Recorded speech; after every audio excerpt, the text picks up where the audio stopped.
দেখেন আমরা টাকা দিয়ে পানি কিনে খাই আর পানির নিচের অবস্থাটা দেখেন, দেখেই তো বমি পাচ্ছে। এই পানি যেখানে আমরা কিনে খাচ্ছি দেখেন সেই পানির ভিতরে কথা বলতে পারতেছি না, সরি। শেষ পর্যন্ত দেখলে বুঝতে পারবেন আমাদের সাথে কি দুর্ঘটনাটা না ঘটে গিয়েছে। আর যেহেতু আজকে শুক্রবার আমার হাজব্যান্ড বাসায় আছে, তো ভাবলাম যে আপনাদের সাথে একটা ব্লগ শেয়ার করি যে আমরা সারাদিন মিলে দুইজনে কি করি শুক্রবারের দিন। তো চলেন শুরু করা যাক। আসসালামু আলাইকুম, সবাই কেমন আছেন? আশা করি আল্লাহর রহমতে সবাই খুব ভালো আছেন, আমিও খুব ভালো আছি। আমার ভিডিওটা করার কোনো ইচ্ছাই ছিল না, তো ভাবলাম ঘুম থেকে উঠে যে একটা ব্লগ ভিডিও করাই যায়, যেহেতু আজকে আমার হাজব্যান্ড বাসায় আছে। তো শুক্রবারের দিন কি করি না করি সেগুলোই আর কি আপনাদের কাছে তুলে ধরি। তো ঘুম থেকে সকালবেলা উঠছি, উঠে নামাজ কালাম পরে আবার ঘুমায় গিয়েছিলাম আমরা। তারপরে ঘুম থেকে উঠছি 9:30টার দিকে, উঠে ফ্রেশ হয়ে এখন আমি আর কি দাঁড়িয়েছিলাম কাজ টাজ করবো বলে, মানে জানালার এখানে এসে বাইরের পরিবেশটা দেখতেছিলাম। তারপর আমার হাজব্যান্ডও বাইরে চলে গিয়েছে, কারণ সকালবেলা খাওয়ার জন্য কিছু বানানো হয়নি, যেহেতু এখন আমি ঘর বাড়ি পুরা গুছিয়ে উঠতে পারিনি। তারপরে আবার আমরা বাসাও চেঞ্জ করবো 1 তারিখে, এই জন্য আর এখন আর ওইভাবে রান্নাবান্নাটা করা হয় না, শুধুমাত্র কোনো রকম রাত্রেবেলার খাওয়া দাওয়ার জন্য রান্নাবান্না করা হয়। তো নিচে গিয়েছে, তাইতে আর কি দাঁড়িয়ে দাঁড়িয়ে দেখতেছিলাম যে ও কী করে না করে। আর এখন কিন্তু অলরেডি 10টা বেজে গিয়েছে, আর ও আমাকে জিজ্ঞাসা করে গিয়েছে যে কি খাবো আমি।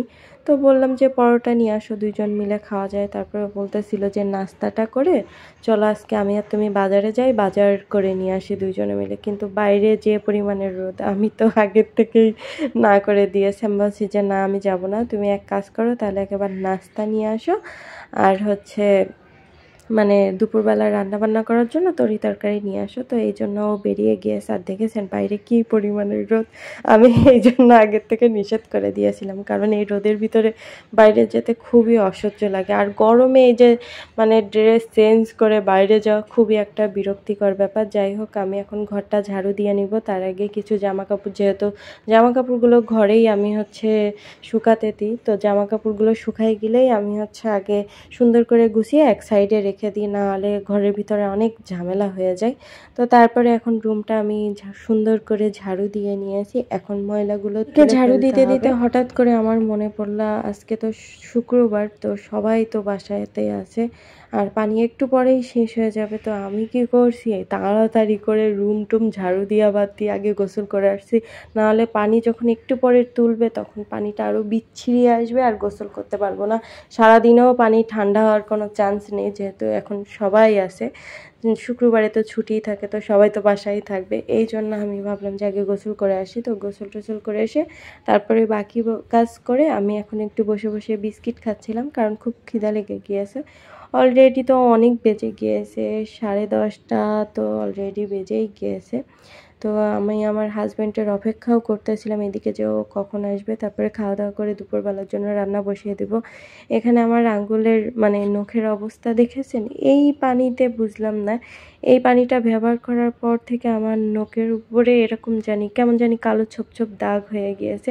কিসের জন্য বুঝতে পারতেছি না। আমি তো এমনটা না যে হচ্ছে কালির কোনো কাজ করি, এরকমও না। রান্না বান্না তো ওইভাবেও করি না, বেশি অংশ দেখা যাচ্ছে আলু ভাতে, তারপরে হচ্ছে মানে ভর্তা টর্তাই আর কি বেশি করা হয়। কিন্তু বুঝলাম না যে এই নখের উপরে এই দাগগুলো কিসের পরে গিয়েছে। যাই হোক, আমার হাজব্যান্ডটা আসতে দেরি হচ্ছিল, তো আমি ভাবলাম ভাতটা বসিয়ে দিই, তারপরে ও যখন আসবে তাহলে তখন তরকারি বসিয়ে দিলে তাড়াতাড়ি হয়ে যাবে। এজন্য আমি ভাতটা বসিয়ে দিয়েছি আর ওর অপেক্ষা করতেছিলাম যে কখন আসবে। এদিকে আমি ফোনও দিয়েছি যে তাড়াতাড়ি আসো। তারপরে ভাবলাম যে বোতলে আর পানি নেই, তো একটু পানি ভরি। আর এই পানি ভরতে যে সবথেকে বড় দুর্ঘটনাটা ঘটে গিয়েছে, আমরা যেহেতু মানে এখানে পানির সমস্যা আছে, পানি কিনে খেতে হয়। তো এই ঢমের এক ঢম কিনলে আমাদের অনায়াসে 4-5 দিন চলে যায়। তো হয়েছে কি, এই পানিটা মানে এর আগেও আমি একদিন একটা পোকা দেখেছি পানিতে, পানি ঢালতে যেয়ে। কিন্তু আমি আবার একটু খুঁতমুতে টাইপের, তো আমার হাজব্যান্ড মনে করছিল যে হয়তোবা আমার ভুল হতে পারে, তো আমিও ওরকমই মনে করছিলাম। কিন্তু আজকে পানি ঢালতে এসে পুরো মানে অবাক হয়ে গিয়েছি, পানির নিচে কেঁচোর বাচ্চা, তাহলে চিন্তা করেন। এখনও ভাবলে আমার বমি পাচ্ছে। এই যে দেখেন, আমি প্রথম মনে করছিলাম এইগুলো হচ্ছে এমনি নোংরা হতে পারে, কিন্তু পরে দেখতেছি যে না, এইগুলো আসলে এমনি ময়লা নেই, এখানে হচ্ছে পোকা আছে। তারপরে ভালো করে মানে যখন আস্তে আস্তে পানিটা রাখার পরে ঠান্ডা হয়েছে তখন দেখতেছি এর ভিতরে কেঁচোর বাচ্চা।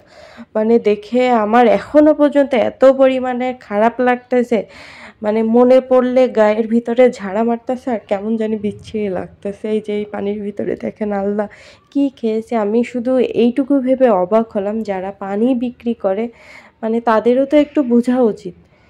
আমরাও তো মানে কিনে খাচ্ছি জিনিসটা, তাদের উপরে বিশ্বাস করছি যে হ্যাঁ ভালো পানি বিক্রি করতেছে এই জন্য কিনে খাচ্ছি, কিন্তু তারপরে এরকম পানি কোন হিসাবে দেয়? ভালো করে তো তাদের ড্রামগুলো অন্তত পরিষ্কার করা উচিত। তারপরে তো আমি আমার হাজব্যান্ডের জন্য অপেক্ষা করতেছিলাম, কারণ আমার ফোনের টাকাও শেষ হয়ে গিয়েছিল।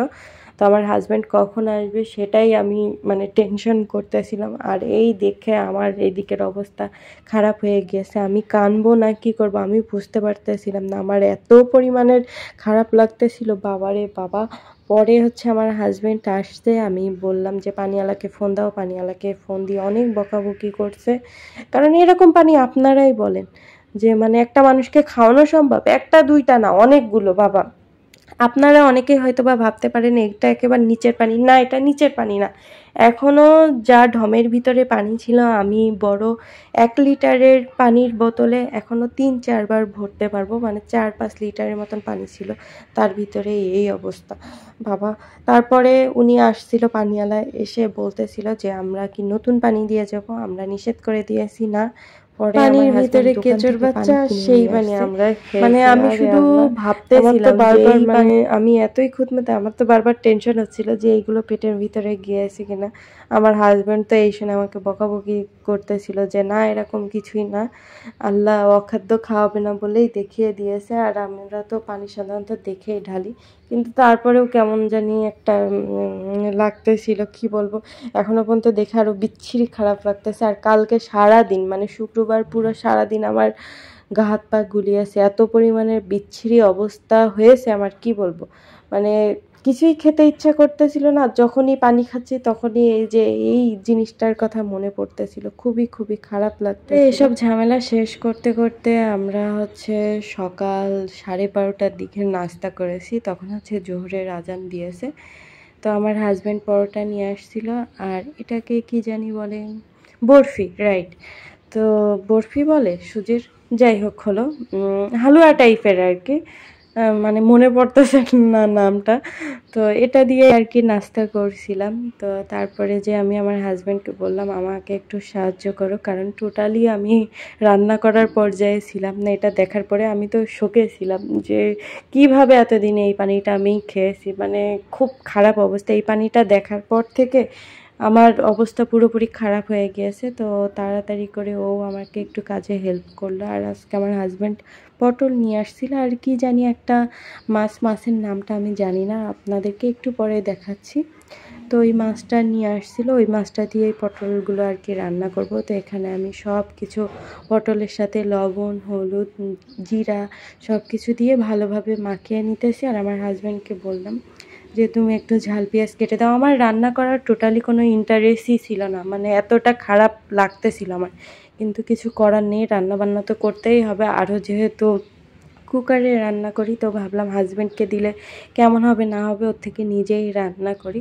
তো এখানে সব কিছু দিয়ে আমি মশলা টশলা মাখিয়ে নিয়েছি। তারপর আমার হাজব্যান্ডকে বললাম যে মাছটা ধুয়ে দিতে, এই যে ও মাছটা ধুয়ে দিয়েছে। এখন মাছটা দিয়ে আমি হচ্ছে বসিয়ে দিব, আগের থেকে পানি দিব না, কারণ পটল থেকে এমনিতেই একটু পানি বের হবে।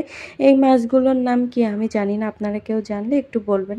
যেহেতু আমরা কুকারে রান্না করে খাচ্ছি, তো আমরা সাধারণত মাছ এমন মাছ নিয়ে আসি যে মাছটা ভাজা লাগে না, এমনি আর কি রান্না করলেই হবে। তো এই জন্য এরকম মাছই নিয়ে আসা হয়, নাহলে এরকম মাছ সাধারণত আমি খাই না। আরও যেহেতু কাটা বাছতে খুব অসুবিধা হয়, তো যাই হোক কিছু করার নেই, এই মাছই খেতে হবে আমাদের। তো এখানে আমার হাজব্যান্ড সব কিছু ঠিকঠাক করে দিয়েছে। আর এখানে কিন্তু আমি এক ফোঁটাও এখনও পর্যন্ত পানি দিইনি, যেহেতু এই যে পটলটা আমি সুন্দর করে সব মশলা টশলা দিয়ে মাখিয়েছি, তো পটলের থেকে একটু পানি বেরিয়েছে। এখন আমি কুকারে এটাকে বসিয়ে দিব, এক ফোঁটাও পানি দিব না। আগে পটলের যে যতটুকু পানিটা পটল থেকে বের হবে ওই পানিটা শুকিয়ে গেলে তারপরে যে আমি পানি দিব। তো আমার হাজব্যান্ড এখন বোতল টতল সুন্দর করে পরিষ্কার করে এই যে পানির বোতল কিনে নিয়ে আসছে, তো এই পানিটা এখন বোতলে ভরতেছে।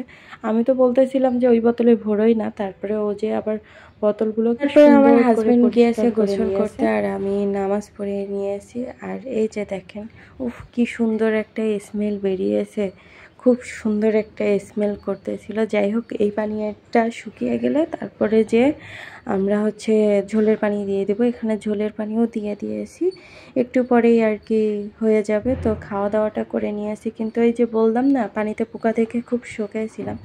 তো খাওয়া দাওয়া করার পরে ফোনই চালাচ্ছিলাম আমি, আর ঘুমাইনি। আমার হাজব্যান্ড একটু ঘুমাই গিয়েছিল, তো সন্ধ্যাবেলার টাইমে ওকে তুলে দিয়ে বললাম যে একটু বাইরে যাও, খাবার কিছু নিয়ে আসো, কারণ খুব কিছু খেতে ইচ্ছা করতেছিল।